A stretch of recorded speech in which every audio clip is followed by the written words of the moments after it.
Hi, welcome to another trick of the week. In this one, I'm going to be playing some harmonised runs that can link up two different versions of the same chord.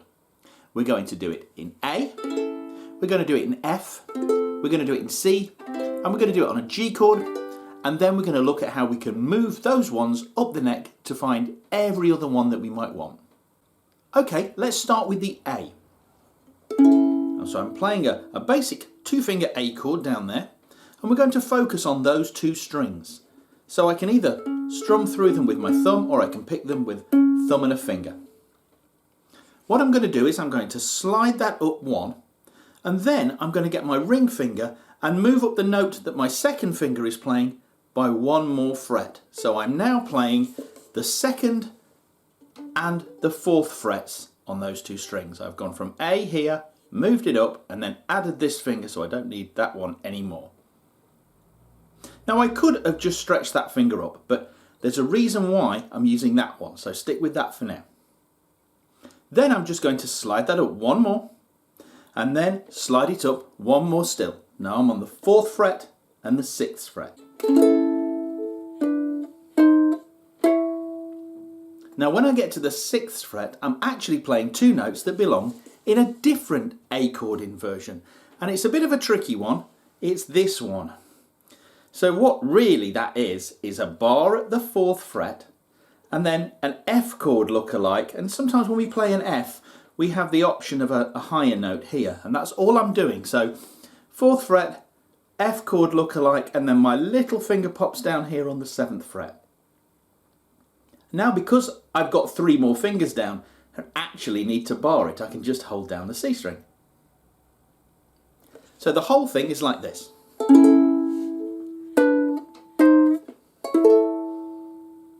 Something about this one that's quite nice is that these two open strings on our A chord, well, they belong in an A chord, so I can just let those ring if I want, and even when I get up to here, instead of forming that harder chord shape, I can just leave it with those two fingers on the 4th and the 6th, and these two open strings will fit nicely. So I'd have this.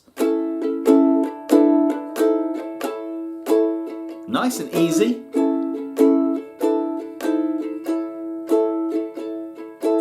And it sounds great. Okay, let's do one in F.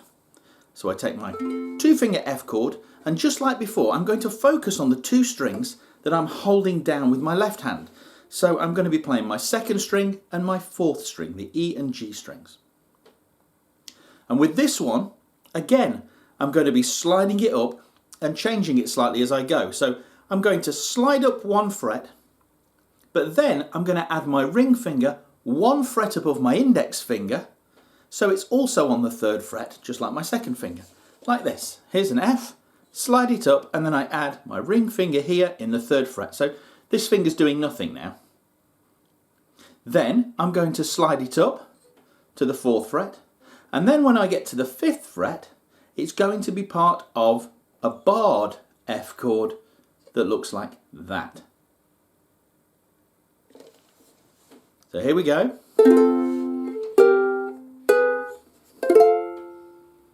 Now those 2 open strings are still part of an F chord, so we could do like we did with the A chord and just strum through everything.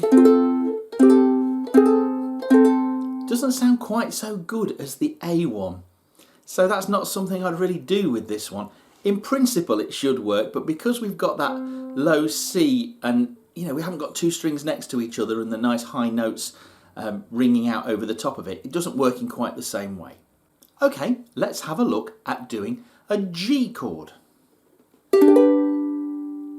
Okay, regular old G chord, and what we're going to do is focus on these top 2 strings here.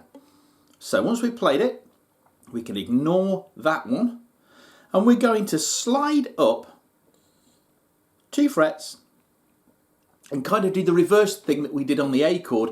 I'm actually going to replace this finger with my 1st finger 1 fret lower. So now I'm on the 3rd and the 5th. So I've gone from G, lose that finger, slide up 2, replace the 2nd finger with my 1st finger. Then I can slide that up 1, and I can slide it up 1 more, and when I do that, it's part of this G chord. Open 7, 7, 5. Okay, let's do one in C. So what am I doing there? Well, I'm playing a C chord. I'm actually playing it with my second finger because that'll make fingering this whole thing easier. So start with your second finger on a C. Now I'm only holding down one string, so it's not obvious immediately which pair of strings I'm going to use for this run. I'll show you that in a second. So first of all, we're going to move up 2 frets to the 5th fret. And this is why we're using our second finger, because our first finger is now going to also play the 5th fret on the C string.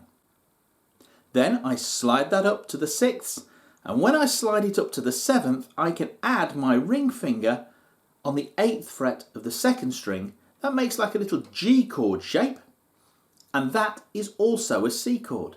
So we have this, C, and then I go 5th fret, 6th fret, and when I get to the 7th, put my ring finger in there, and it sounds like this.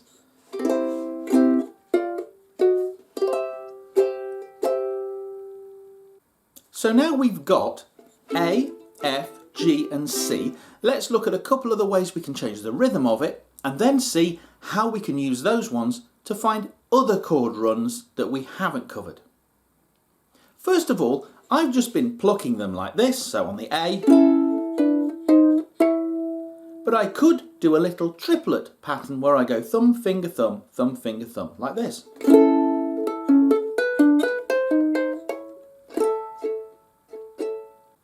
Or on the G.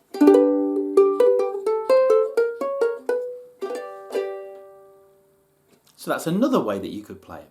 Let's try and find some ones that we haven't had. So, okay, we've not had a D. So what would we do for a D chord if we wanted to go from a D to a higher D? Well, first of all, have a look at that D chord. It's just like that C chord. So we could take the C chord run and do it all 2 frets higher, starting from a barred D there. So I would strum that one, I'd slide up, and I could maybe slide with my little finger, or I could switch fingers here. I'm going to have to do some finger switching on these. So what I'm going to do is strum my D chord, and then I'm going to go with my second finger up to the 7th fret and do exactly like I did before. Bring my index finger in on the 7th, up one more to the 8th, and then when I get to the 9th, bring my ring finger in. Now I've got to be careful there. You probably heard my G string ring out there. I can't have that G string open on this D chord. It worked on the C, but on that one, I'm just going to have to focus on those 3 strings.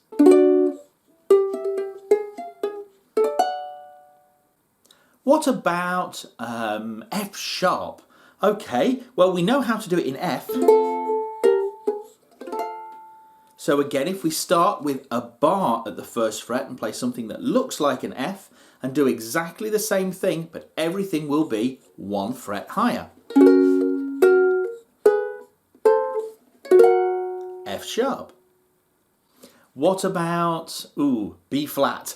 Okay, B flat. Well, B flat looks like an A moved up 1, so we can do exactly what we do on the A. So it would look like this. There's my B flat. I'm going to slide up 2 frets, lose the 2nd finger and put my bar down on the 3rd fret, so I'm now on 3 and 5. Slide up 1, then slide up 1 more, and then I have to form this slightly more complicated chord shape, which is essentially an F barred at the 5th fret, which is a B flat chord. Now we could move the G shape one around as well. That's a bit trickier because moving a G chord up is not very nice in terms of having to finger that and deal with that open G string moving up. But of course we don't have to play all of the strings. So I could just focus on playing 3 chords of a G shape, then doing my little move, and then 3 strings of that and not play the G string at all. And then I could just slide that whole thing down 1 fret. Or up 1 fret. And then I'd have G flat or F sharp, and then have G sharp or A flat. And I could slide these around, and pretty soon you start to realise that once you've slid it a fret or two, you've hit one of the other chords we had. So if I had that G and I slid it at 1, that would be A flat. If I slid it at 1 more, that's A. Oh, well, I have a different one for A here. If I move that one up to B flat and did the A shape but barred at the first fret, I've got B flat run. If I did it at the second fret, I've got a B run. What comes after B? C. Oh, well, I don't have to move it up. I've got one for C here. After C is C sharp, we could bar the C at the first fret, and we could use that same pattern. We could do the second fret one like we did earlier for D, and we could do it again at the third fret for E flat.